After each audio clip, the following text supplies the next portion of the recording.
Olá pessoal, vamos continuar os estudos sobre estrutura cristalina.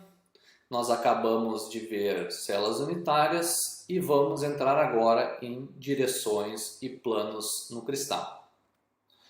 Então não é apenas só a natureza das ligações químicas, não é apenas só o arranjo da estrutura, mas a direção que uma determinada propriedade é tomada, ela pode ser diferente que outra direção, né? Por exemplo, né? O modo de elasticidade do ferro cúbico de corpo centrado, né, na direção da diagonal do cubo é muito maior do que na direção da aresta. Então, por isso, né, nós precisamos determinar essas direções e planos dentro de um cristal. Então, para isso, né, convenções de identificação, né, foram estabelecidas em que três números ou índices, né, eles são empregados para designar as localizações dos pontos, direções e planos, né? Então a base para determinar esses índices é a minha célula unitária. Então para isso eu utilizo um sistema de coordenadas para a direita com três eixos, né? X, Y e Z. E a origem eu posiciono em um dos vértices que coincide com as arestas da célula unitária. Então, para representar esse sistema de orientações dentro do cristal, eu utilizo então os índices de Miller, onde cada ponto no cristal é definido por coordenadas nos três eixos, né? Então aqui eu tenho vários pontos que eles têm coordenadas que estão definidas nos eixos X, Y e Z. E essa direção, né, cristalográfica, ela é definida como uma linha que ela passa entre dois pontos, que é o meu vetor, que esse vai ser o meu índice de Miller. Então as seguintes etapas elas são usadas, né, para eu poder determinar esses três índices de Miller direcionais que nós chamamos de HKL. Então, primeiro, né, eu vou definir os dois pontos que por onde passa a minha direção. Então, aqui eu tenho dois pontos que vai ser por onde vai passar a minha direção, né? O ponto 0, 0, 1 e o ponto 1 sobre 2, 1 e 0. Né? Então, eu vou definir qual vai ser o meu ponto-alvo e qual vai ser o meu ponto-origem. Né? Então, este aqui é o meu ponto de origem e este aqui é o meu ponto-alvo. E eu faço esse processo aqui, né?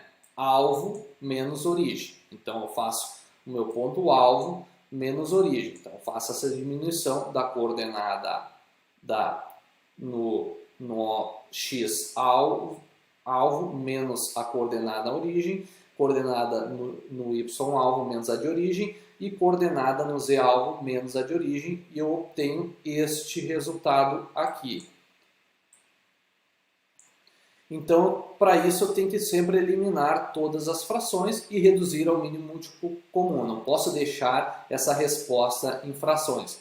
Então, aqui para eu eliminar essa fração, eu posso multiplicar por 2 e depois eu corto. Né? Então, eu vou ter como resposta, né, o resultado 1, 2 e menos 2. Né? Então, eu vou escrever entre colchetes e se houver um valor negativo, o sinal será colocado sobre o número. Então eu escrevo aqui entre colchetes, e como eu tenho um dos valores negativos, aqui o resultado em Z menos 2, eu coloco ele uma barra sobre o número. Então alguns índices de Miller eles vão ter mais de uma família, né? Ou seja, vão sempre ter a mesma simetria, sempre a mesma distribuição nos átomos ao longo daquela direção, vai ter a mesma densidade linear e o mesmo fator de empacotamento naquela linha. E aqui a gente tem um exemplo, né, da mesma família, né? Então esse símbolo aqui ele corresponde à família, né? Diz que essa aqui é uma mesma família, né? E aqui a gente tem os mesmos valores de índice de Miller que correspondem a essa família 1, 1, 0. Então, para o sistema cúbico, né, as famílias com direções 1, 0, 0, né, elas coincidem com as arestas aqui das faces.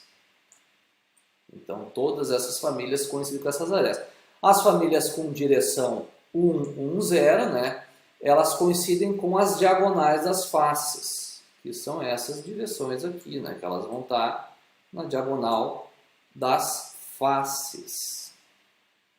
E as famílias de direção 1, 1, 1, elas coincidem com a diagonal do cubo. Então, elas vão cruzar aqui na diagonal do cubo, né?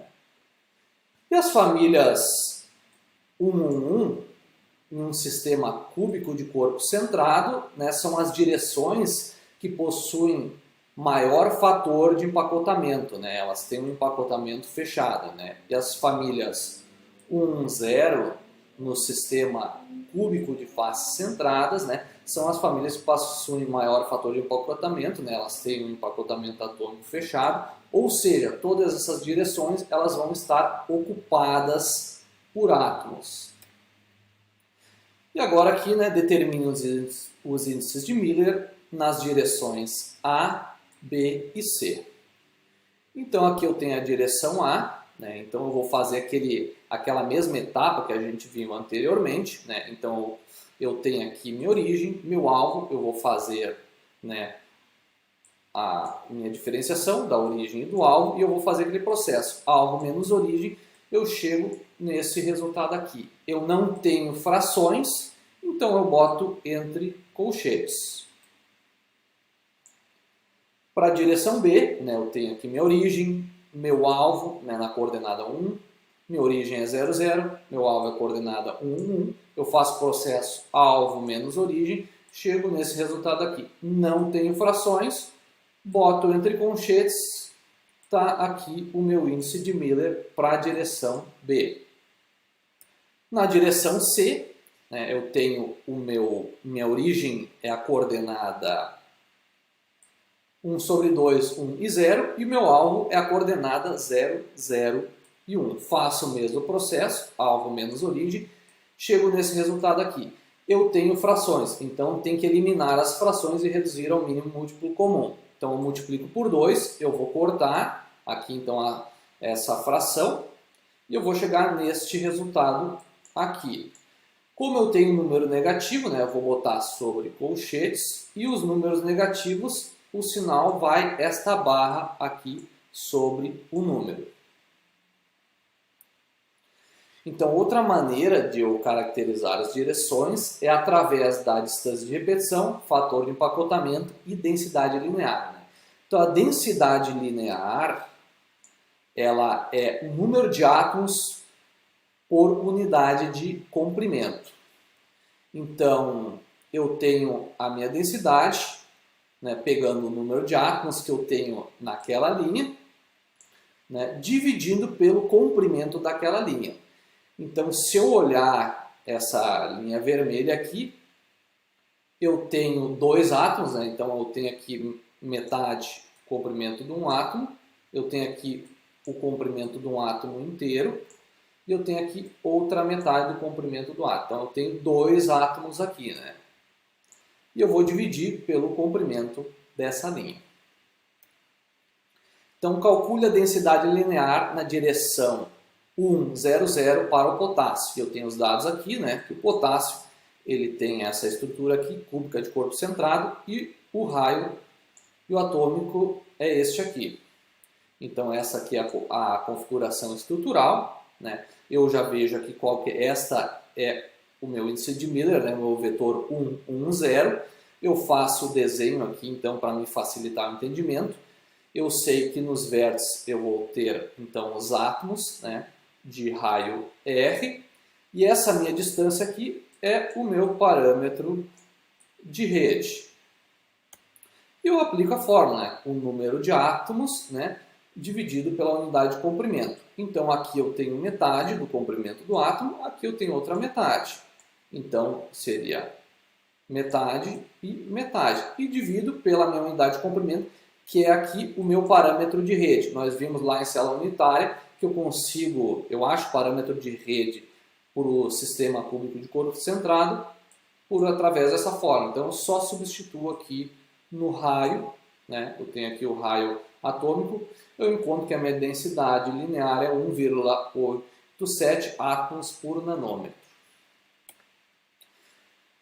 Então, o meu fator de empacotamento linear é o quanto da direção está definitivamente coberta por átomos, né? Então, né, aqui, né, como exemplo, eu tenho 100% dessa direção, ela é coberta com átomos, porque eles se tocam aqui na diagonal da face. E a minha distância de repetição é de quanto em quanto que se repete o centro do átomo. Então, essa distância de repetição, né, eu tenho aqui o centro do átomo, o centro do outro átomo, a distância de repetição vai ser a distância de um centro do átomo até outro.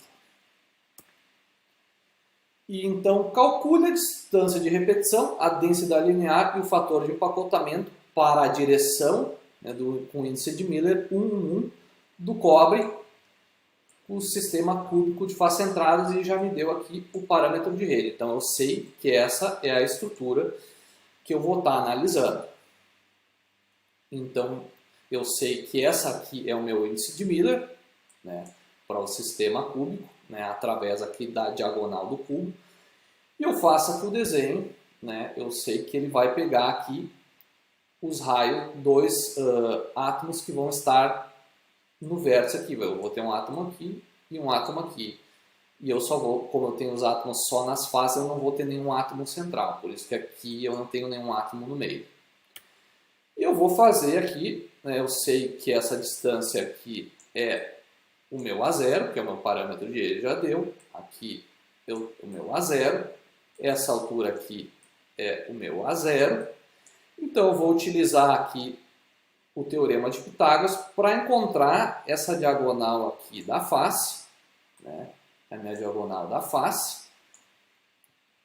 E depois eu posso aplicar de novo o Pitágoras para encontrar a minha diagonal, que vai ser a minha distância de repetição, que é a distância do centro de um átomo até o centro do outro átomo.